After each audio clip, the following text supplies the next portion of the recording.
when my sister and her husband used a forged signature to steal our mother's house, the house our father built with his own two hands, I did not call them to accuse them. I did not waste my breath on anger. I just smiled, congratulated them on their savvy investment, and then I made a single quiet phone call to a man whose only business is the slow, patient, and inevitable dismantling of lies. They thought they had stolen a piece of property. They were about to learn they had just handed me the keys to their prison cells. Before we examine the evidence, please subscribe to the channel and tell me in the comments, what is the one thing you would go to war for to protect your family's honor? My name is Thomas Miller, and at 68 years old, my life is a quiet study in details. Here in the sun-baked suburbs of Austin, Texas, I am a retired forensic document examiner. For 40 years, I worked for the state. My job was to look at a signature on a piece of paper and know, with a scientific certainty, whether it was a truth or a lie. I understood the subtle tells of a forgery, the hesitation in a pen stroke, the unnatural uniformity of a copied signature. My world was one of microscopes, ink analysis, and the unwavering certainty of physical evidence. My life, however, has always been defined by a single solid truth: our family home. It is not a mansion, just a sturdy brick ranch-style house, but my father, a stonemason, built it himself. Every brick, every joint, is a testament to his hard work and his love for my late mother. After our parents passed, the house sat empty, a silent, waiting monument to our childhood. It legally belonged to both me and my younger sister, Sarah. I saw the house as a legacy to be preserved, a place to eventually pass on to our own children. Sarah and her husband, a slick, fast-talking real estate developer named Mark, saw it very differently. They saw it as an underperforming asset, a piece of prime real estate in a rapidly gentrifying neighborhood. Their campaign to sell the house began a year ago. It was a relentless two-front assault. Sarah would call me, her voice a soft, pleading melody of familial duty. "Tommy, it's just sitting there," she would say. "The taxes, the upkeep. It's a drain." Mom and Dad would have wanted us to be practical, to use that money to build our own futures. Mark would follow up with the hard sell. He would send me market analyses and developer proposals, his emails full of numbers and profit projections. He saw our childhood home as a teardown, a lot on which he could build a set of 4 modern, soulless townhouses. I refused every single time. My refusal was not a negotiation tactic. It was a firm, final, and absolute no. The house was not for sale. It was not a commodity. It was our history. The final, quiet warning that their campaign was about to turn from persuasion to outright crime was a strange, almost insignificant phone call. It was from a notary public, a woman I did not know, calling to confirm my appointment for the following day. I told her she had the wrong number, that I had no such appointment. She apologized profusely and hung up. It was a small, odd detail, but in my line of work, I had learned that the truth is often hidden in the small, odd details. I did not think much of it until 2 weeks later. I drove by our old family home, something I did every few weeks, just to check on it. This time, there was a large, aggressive-looking "sold" sign hammered into the front lawn, a bright red banner of betrayal. A cold, sinking feeling settled in the pit of my stomach. I immediately went online to the county clerk's property records database. And there it was, in cold, hard, digital black and white. A quitclaim deed, filed just last week, transferring my 50% ownership of the property to my sister, Sarah. And at the bottom of the digital document, next to Sarah's familiar, looping signature, was a clumsy, almost insulting forgery of my own. It was not even a good fake. It was the work of an amateur, someone who had traced my signature from another document, someone whose pen had hesitated, leaving the telltale signs of a fraudulent hand. And the notary stamp on the document bore the name of the very woman who had called me by mistake. They had not just stolen from me. They had committed a felony. They had used a lie, a forged signature, and a corrupt notary to steal my birthright. They thought my grief for our parents, my quiet, retired life, had made me a soft target. They had forgotten what I did for a living. They had forgotten that I was a man who had spent 40 years of his life sending people like them to prison. I did not feel rage. I felt a cold, quiet, and deeply professional fury. The game was on, and I already had all the evidence I would ever need. I printed out a copy of the forged quitclaim deed from the county website. I sat at my kitchen table, the document spread out before me under the bright, unforgiving light of a desk lamp. To a layman, it looked official, legal, and final. To me, it was a confession written in bad handwriting. The hesitation in the pen strokes, the unnatural uniformity of the loops in my signature, the microscopic ink splatters from a pen moving too slowly, it all screamed forgery. This was not a document to be contested in civil court. This was evidence for a criminal prosecution. My turning point was the decision not to act like a victim, but to act like the forensic examiner I had been for 40 years. I would not confront Sarah and Mark. I would not give them a chance to destroy evidence or coordinate their stories. I would build a quiet, methodical, and absolutely airtight case against them, and I would deliver it not to them, but to the district attorney. My first step was to secure the original document. I knew the county clerk's office would have the hard copy. The next morning, I went down to the records department. I filed a formal, notarized request for a certified copy of the original deed, a right I still had as a person named on the document. The clerk, a weary-looking woman, handed me the file. I took it to a quiet corner, and under my own portable, pocket-sized microscope, I examined the signature. It was even worse than the digital copy. I could see the graphite undertones, where my signature had been traced with a pencil before being inked over. A rookie mistake.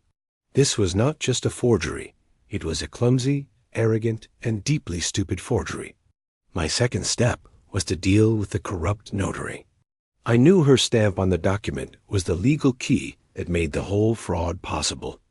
I hired a private investigator, a former police detective I had worked with on dozens of cases.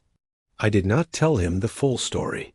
I simply told him I was investigating a potential real estate fraud and that I needed a complete workup on the notary, a woman named Janice.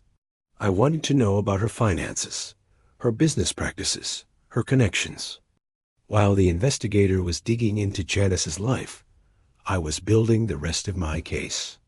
I gathered exemplars of my own, genuine signature from dozens of documents, checks, legal papers, letters, all from the same time period as the forgery. I prepared a formal forensic report, just like the ones I used to prepare for the state. I detailed, with cold, scientific precision, the 27 points of dissimilarity between my real signature and the forgery on the deed. I documented the pen lifts, the ink pressure, the tremor of a slow, tracing hand. The report was a masterpiece of professional accusation, a quiet, methodical demolition of their lie.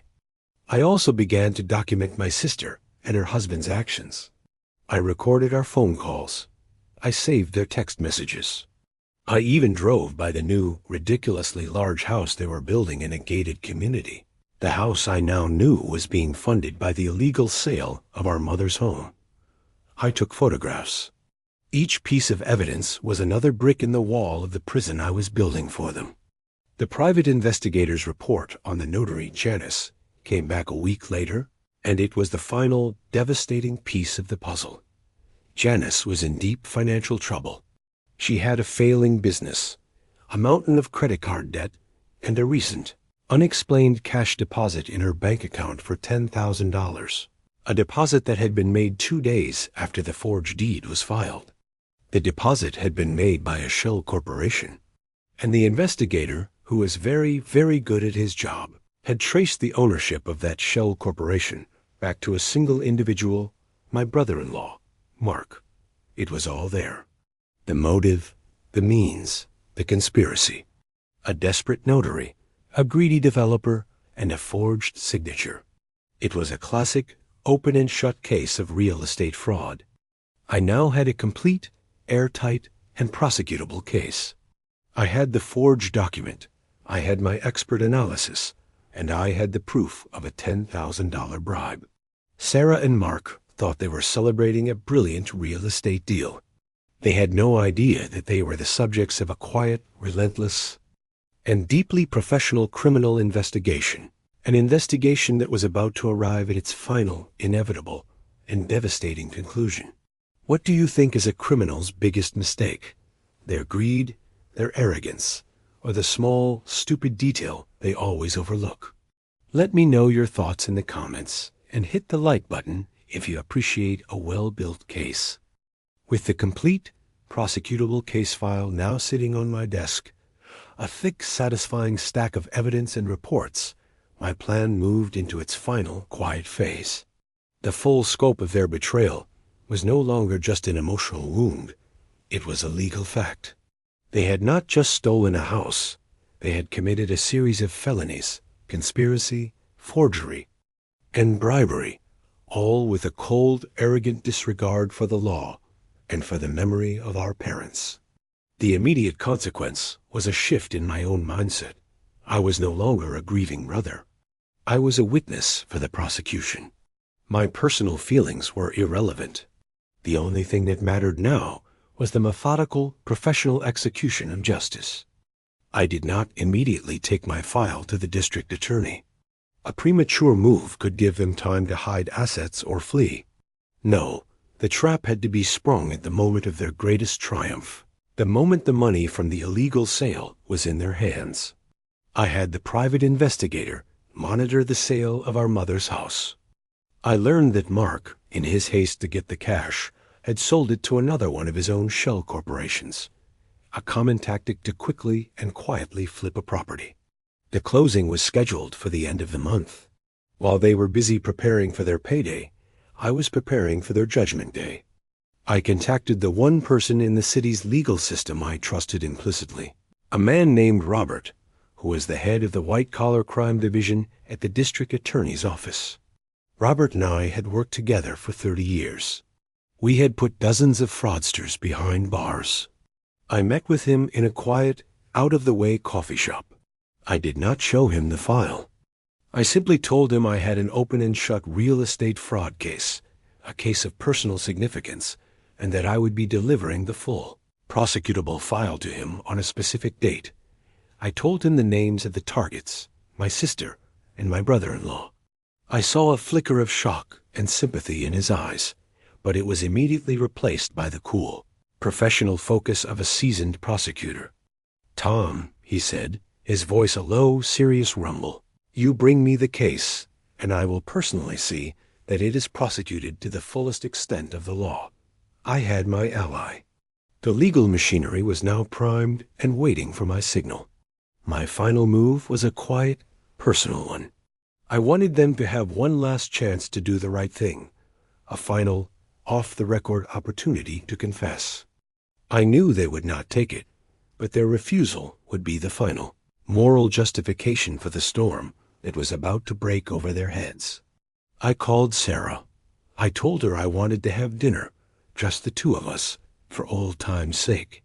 She agreed, her voice full of a false, cheerful warmth. We met at a small, quiet Italian restaurant, the kind our mother used to love. I did not mention the house. I did not mention the sale. I just talked about our childhood, about our parents, about the values they had taught us. I spoke of honesty, of integrity, of the importance of a good name. I was not accusing her. I was simply holding up a mirror to the person she used to be. I watched her face as I spoke. I saw a flicker of something, a shadow of guilt, a momentary crack in her carefully constructed facade. But it was quickly replaced by a cool, defensive shield. She saw my nostalgia not as a plea, but as a weakness. "That was a different time, Tommy," she said, her voice a little too sharp. "The world is a different place now. You have to be practical." In that single dismissive sentence, she gave me my answer. She had made her choice. She had chosen the new, practical world of greed and deception over the old, sentimental world of honor and family.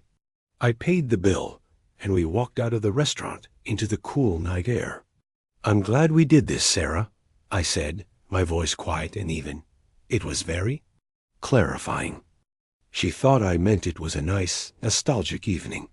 She had no idea I meant that she had just delivered her own final and damning testimony. The closing was set for the next morning. They were about to receive a check for a house they did not legally own, and I was about to deliver a file that would turn their new, luxurious life into a long, slow, and deeply unpleasant legal battle. They thought they were closing a real estate deal. They had no idea I was about to close the door on their freedom. Is it more important to give someone a chance to confess, even if you know they will not take it? Let me know your thoughts in the comments below. The morning of the closing was a clear, bright Texas day. I did not go to the title company. My presence was not required for the final act of their crime. Instead, I went to a quiet park near the district attorney's office, the thick, evidence-filled binder resting on the passenger seat of my car. I sat on a bench, a silent, patient observer, waiting for the moment to make my move. My decision to let the sale go through was a calculated and crucial part of the plan. I knew from my years of experience that a prosecutor's case is always stronger when a clear, quantifiable financial transaction has taken place. The crime would no longer be just a forgery on a piece of paper. It would be the provable, illegal acquisition of a specific sum of money. I was not just giving them enough rope to hang themselves. I was handing them a brand new, expensive, and legally incriminating rope. While I waited, my private investigator was in position. He sat in a parked car across the street from the title company, a silent, professional witness to the final moments of my sister and brother-in-law's freedom. At 10:15, he sent me a simple text message. "They're coming out. They look happy." I pictured the scene, Sarah and Mark walking out into the bright sunshine, their faces alight with the thrill of their victory. They would be holding a briefcase, no doubt containing the cashier's check from the sale, the tangible proof of their crime. They would be on their way to the bank, eager to deposit the proceeds of their betrayal. The second phase of my plan was already in motion. The night before, I had met with the prosecutor, Robert, and had given him a courtesy copy of my evidence file. We had mapped out the final legal steps with the precision of a military operation. He had already, based on the strength of my evidence, secured a sealed indictment from a grand jury and a warrant to freeze their assets. The legal machinery was not just primed. It was already moving, a silent, invisible tide that was about to crash down on them. My final preparation was to ensure the narrative of their downfall was a public one.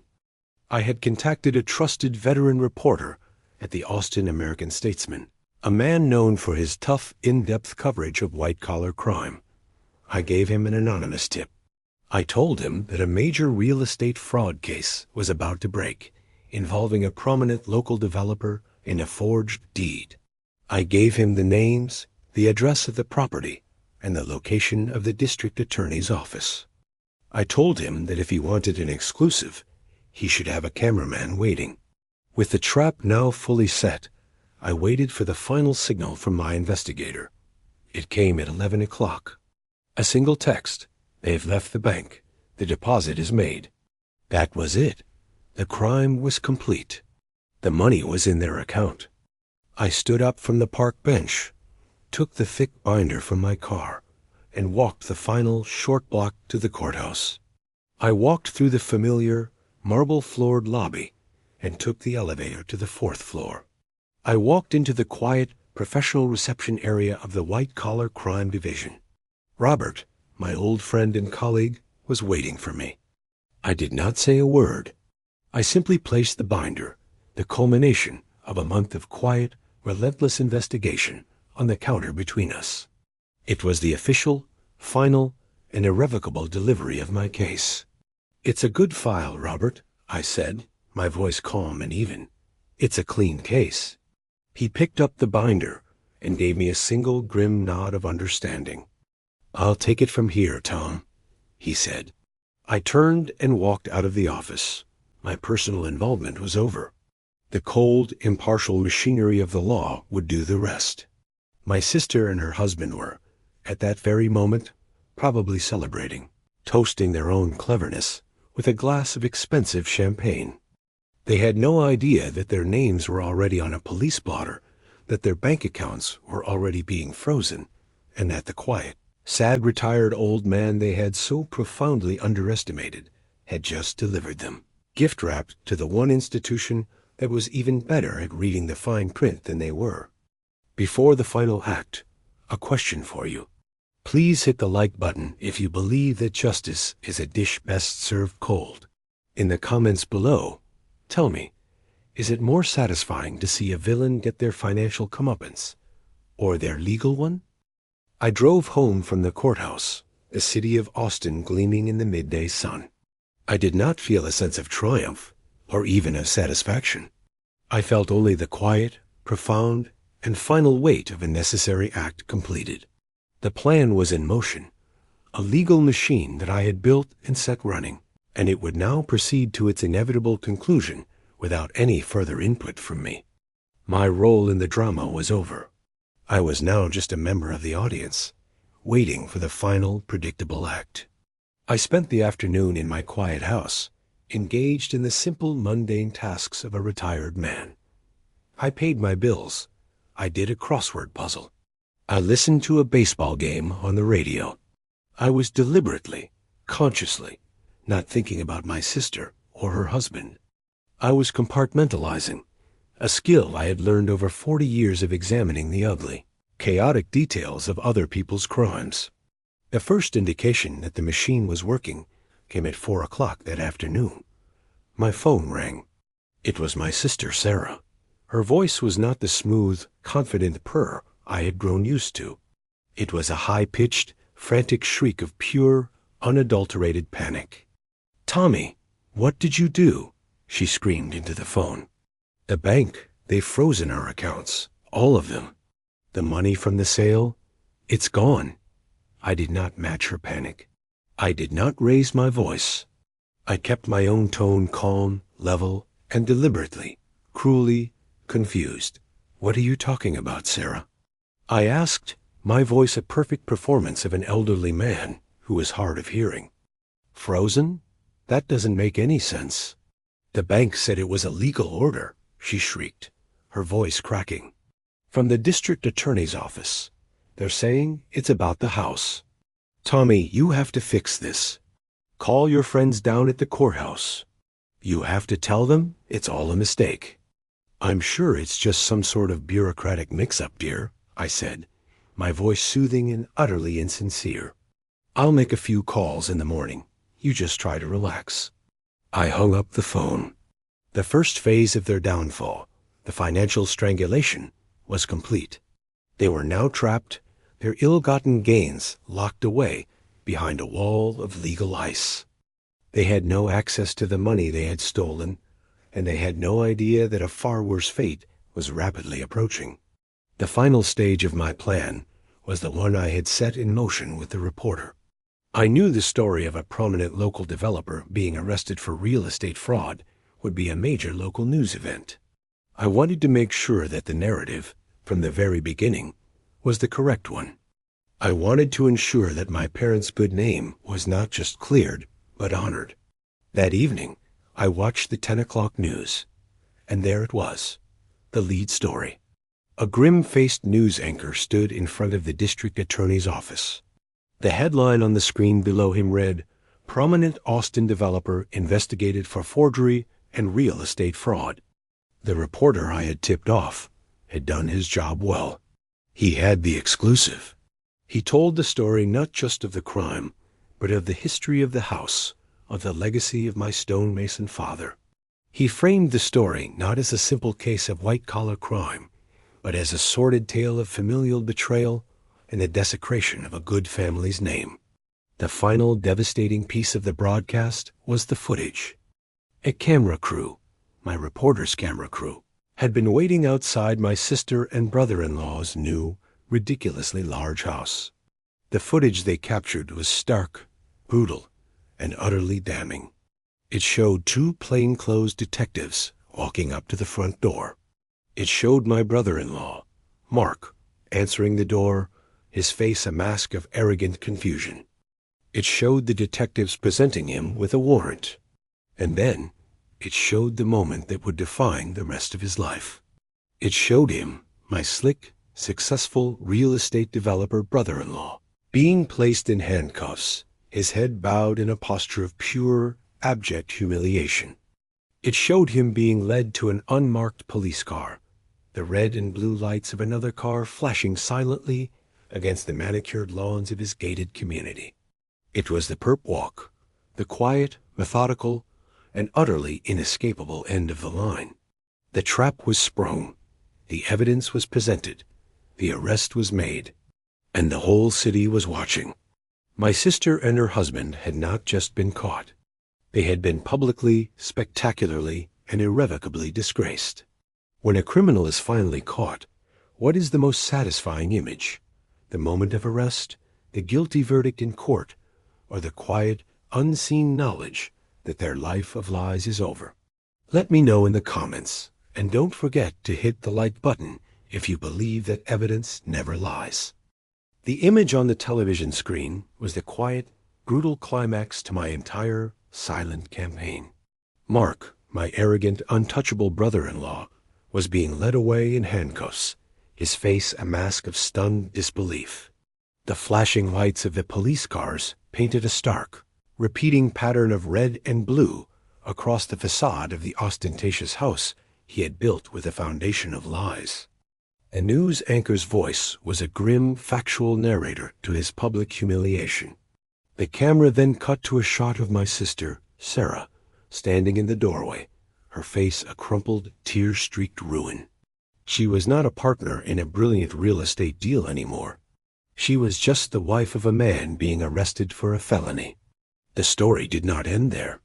The reporter, who had clearly been well briefed, then detailed the full scope of the charges. Felony forgery, securing the execution of a document by deception, and bribery of a public official, the notary. The reporter explained that the district attorney's white-collar crime unit had been conducting a quiet, month-long investigation, an investigation that had culminated in tonight's arrest. My own name was mentioned only once, as the victim, the quiet, retired brother who had been the target of this brazen family-based fraud scheme. The narrative was perfect. I was not the architect of their downfall. I was the grieving, innocent victim. My hands were completely clean. The climax of my revenge was not a loud, angry confrontation. It was a quiet, legal, and utterly devastating checkmate. Sarah and Mark had not just been defeated. They had been publicly, professionally, and permanently disgraced. The next morning, their faces were on the front page of the Austin American Statesman, under a headline that was even more brutal than the television report. The story detailed the $10,000 bribe to the notary, a fact that added a layer of sordid, premeditated criminality to the whole affair.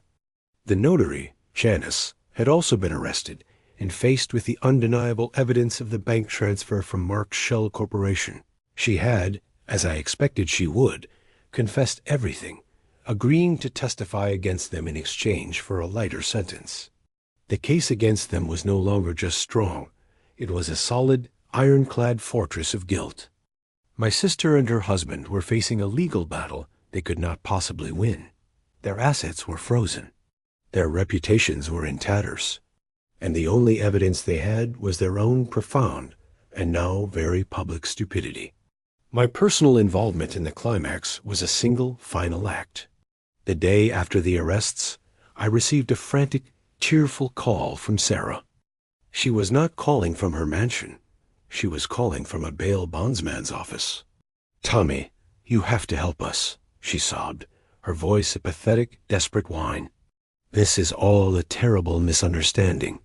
You have to call the DA. You have to tell them to drop the charges." I listened to her pleas, to her pathetic, self-serving lies, and I felt nothing. No anger, no pity, no love. Just a profound, final, and weary sense of closure. "Sarah," I said, my voice as calm and as steady as a signed confession. "I did call the district attorney. I called him yesterday. I was the one who gave him the file." The silence on the other end of the line was the most satisfying sound I have ever heard. It was the sound of a liar finally, irrevocably, confronting the truth. It was the sound of a game that was well and truly over. I did not wait for her to respond. I simply hung up the phone. I had delivered my final, quiet, and devastating testimony. My work was done. The slow, impartial, and utterly unforgiving machinery of the law would do the rest. They had forged a signature to steal a house. I had signed my own name to a formal criminal complaint to take back my family's honor. My signature, the one backed by a lifetime of integrity and a mountain of irrefutable evidence, was the one that mattered in the end. When a long and difficult battle is finally won, what is the best way to celebrate? With a loud, triumphant party, or with a quiet, simple moment of peace? Hit the subscribe button if you believe in the power of a good, clean signature, and let me know your thoughts in the comments. The legal battle that followed was, as I had predicted, a slow, grinding, and utterly one-sided affair. Faced with the mountain of evidence I had provided, the testimony of the notary, and their own frozen bank accounts, Sarah and Mark had no choice but to surrender. They took a plea bargain. Mark pleaded guilty to felony forgery and bribery. He was sentenced to 2 years in a state penitentiary. Sarah, in exchange for her testimony against her own husband, pleaded guilty to a lesser charge of conspiracy, and was sentenced to 5 years of probation and a massive, crippling fine. The house they had built with their dreams of stolen money was seized and sold at auction to pay for their legal fees and court-ordered restitution. They were not just defeated, they were annihilated, their lives of casual, arrogant luxury replaced by a grim future of prison, probation, and public shame. I did not attend the sentencing. I did not need to. My justice had already been served. My only role in the final act of their drama was a quiet, legal one.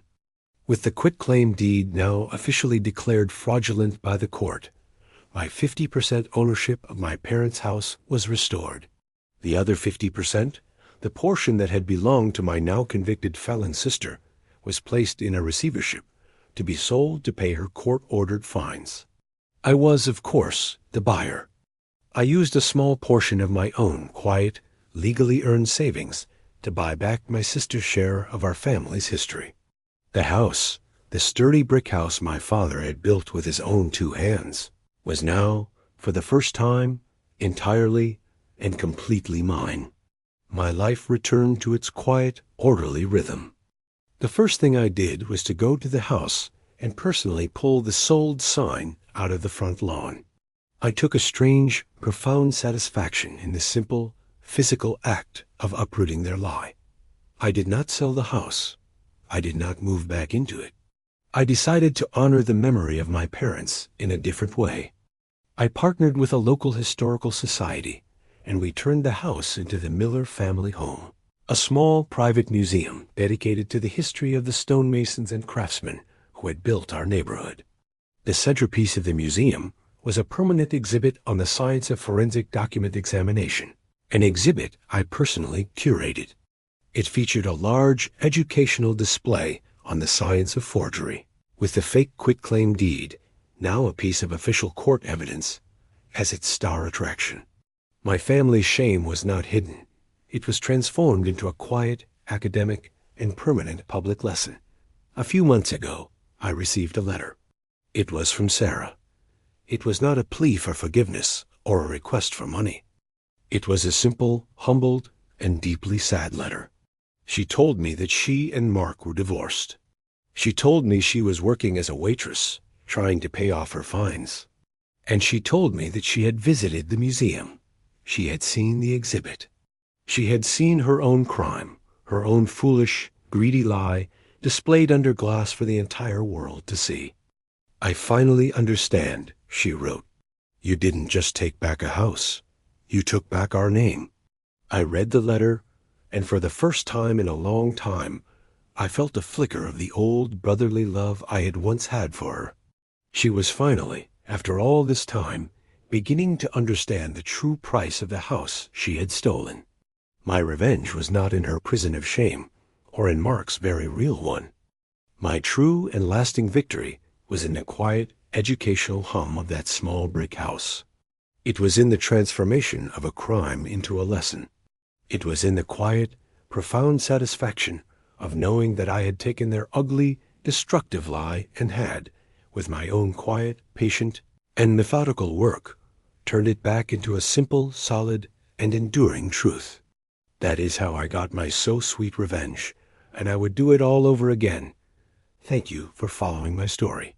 Please subscribe, hit the like button, and leave a comment telling me what you believe is the most important part of a family's legacy.